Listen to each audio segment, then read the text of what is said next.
Hey guys, welcome back to Slide Adrift. This is where you get your sailing DIY needs met and creative stuff like at the start of this video. What do you guys think of that? That took me 8 hours. 8 hours, catch you later, 1 minute. I had fun making it though. What do you guys think? In this video, I'm going to be installing a self-steering wind vane called Hydrovane from Hydrovane. I am not sponsored. I wish I was because it cost me 13,500 Australian dollars. That's this many US dollars. Still seems pretty pricey for me. Just having a quick look at it down in the saloon, there is a lot of heavy, precise, machined bits going on there that are highly engineered. So on the surface, I can sort of see why that it's gonna be expensive. There are plenty of self-steering wind vanes out there. I needed to choose one that has an auxiliary rudder. It had its own rudder system because I want that redundancy. Although I haven't sailed far yet, my plan is to literally disappear. So at the moment I'm doing all this stuff and getting the boat ready. I have a tiller, which is obviously directly connected to the rudder. So my amount of moving parts is much less than a helm.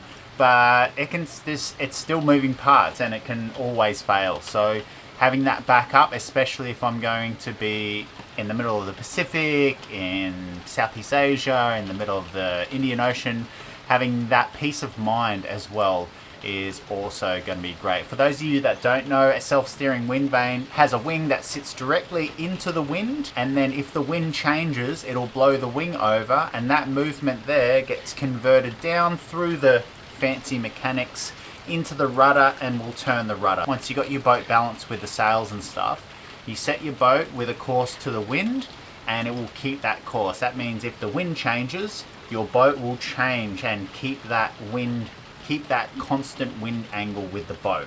Uses no electricity. Not having that wear and tear on the autopilot, I think that's definitely a good thing.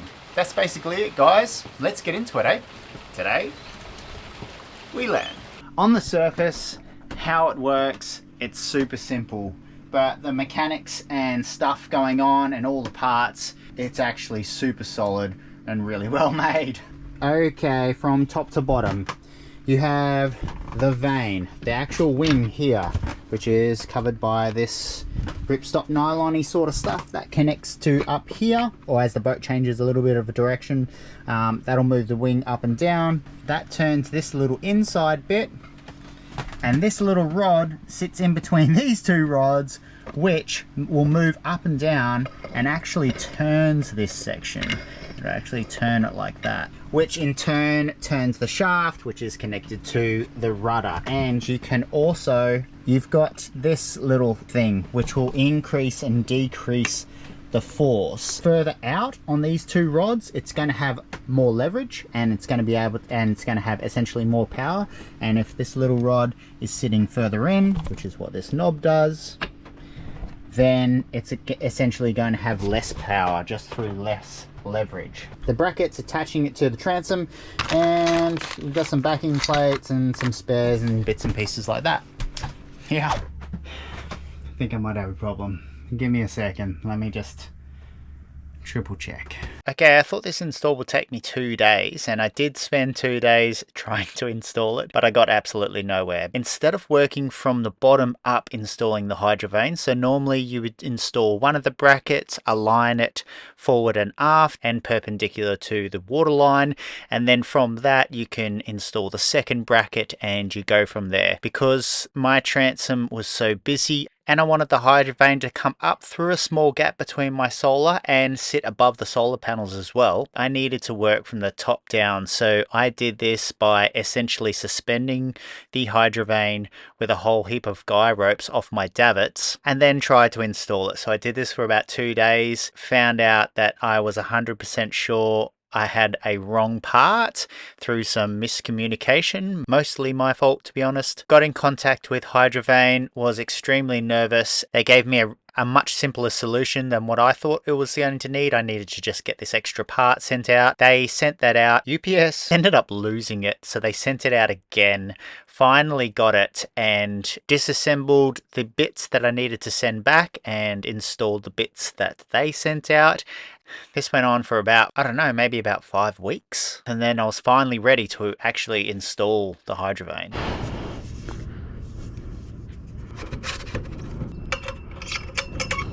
I've got this 2-inch copper pipe, so it's exactly 2 inches. It's imperial, so 50.8 millimeters. They recommend you use PVC, but in Australia, PVC is 50 mil, and they say 50 mils no bueno. So I've got this copper pipe. Unfortunately, that was $100, but yeah. In retrospect, I should have just got the 50 mil pipe, put it up there. They say don't clamp this because you can break the castings with 50 mil pipe. It's got to be 50.8 or 2 inches. But I didn't see this pin, and so now I'm not really even using it anyway. So if you're from a place where you can only get 50 mil PVC pipe, I recommend just getting that. Don't do up these nuts and bolts, and just use this retaining pin. Get him, get him. Yeah, just use this retaining pin to hold it in place. Now I've got that for the mock-up, got it sort of lined up. Now I really need to just lock it off with as many like little bits of rope and stuff as I can, so it doesn't move, and then so it's level, and then I can begin the process of affixing it to the stern. Complicated because of all the shit. Not easy with just one person. How cool is this? Now I've got that GoPro set up and linked it to my phone so I can see my little level, which is actually coming in super handy in my particular case anyways. Yeah, so now I want to go down there, get it level, and then mark the exact position that it's going to be in. Between my 2 brackets and the transom, I need these mounting pads. I found a bit of used teak that I got online for pretty cheap, and I cut them out of this. This was by far the most time consuming, difficult part of the whole job, because these mounting pads need to have the exact contour of where they're attaching to the transom. I did this by many hours of grinding down, test fitting, seeing what needed to come off, grinding down a little bit more, and going through this process. In the end, I even affixed them with a small amount of epoxy just to take care of all those tiny little micro gaps where I haven't exactly followed the contour of the transom. I've got no backing plate on the back yet, so what my plan is to get the top bracket and the bottom bracket fixed on with the holes drilled, and then I will be able to see exactly where the holes are when I crawl into this space. And I'm just going to get epoxy, which is because I dare say the inside of the transom quite possibly might be curved as well. And so I'm just going to get some epoxy, lots of thickened epoxy, and just smush it straight on there and let that set. And then tomorrow morning I should be able to just drill straight through the epoxy and then into the aluminium as well, and that'll give me a good way to sort of line up the holes. Yeah, otherwise I don't really, with only one person, I don't really know how to do it. The last few bits have been extremely sort of fiddly, and so I haven't been able to capture on film, but I'll show you guys what I've done. I've got my 2 supports on now, and they're just, and also if we can see in there, there's one backing plate, and there's 2 backing plates. The plates are perpendicular to the actual bolt, and so the force is being pushed perpendicular on the plate, and the plate's being pushed on a whole heap of epoxy to take out all the contours of the hull. So now that that's all done, now I can go ahead and sort of finalize this installation. See all my guide ropes, 1, 2, there's a little one back here, 3, 4, 5, and one down the bottom, 6. Considering this cost more than $10,000 Australian, yeah, I probably should put more on. Oh no, 7. So now what I need to do is loosen these bolts off, lift this drive unit up so that there's space in here. Then I can put the portafilter in. This has probably got its own name, but it looks like portafilter on a coffee machine. Put this in. I've also got my torque wrench, because apparently a lot of it's very specific torques, otherwise you can crack the castings.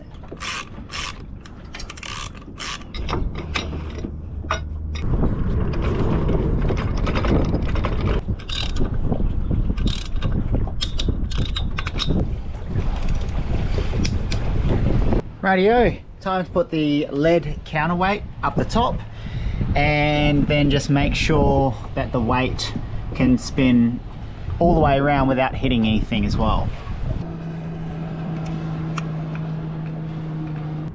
I then affixed the control lines. These control lines let you essentially remotely change the heading of the vane. This will change the direction of your boat's course relative to the wind.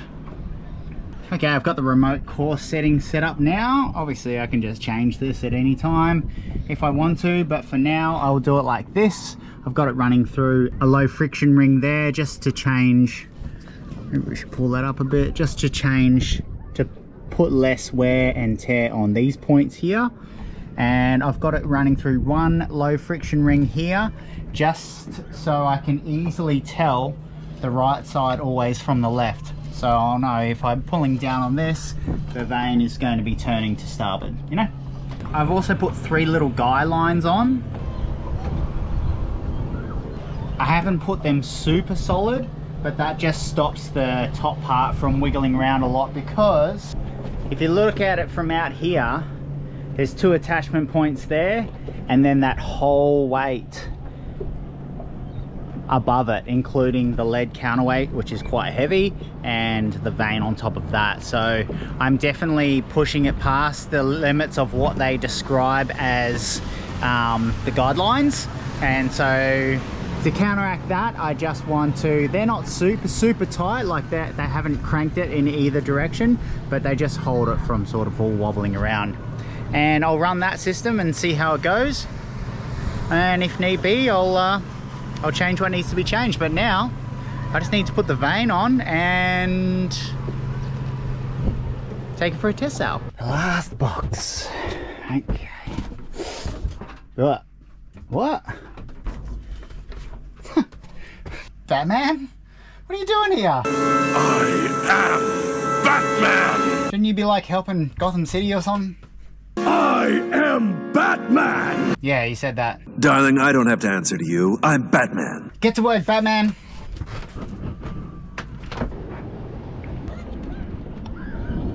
So, the third full-time crew member besides myself, Little Steve, hello, is now Batman. Welcome, Batman, to Slide Adrift.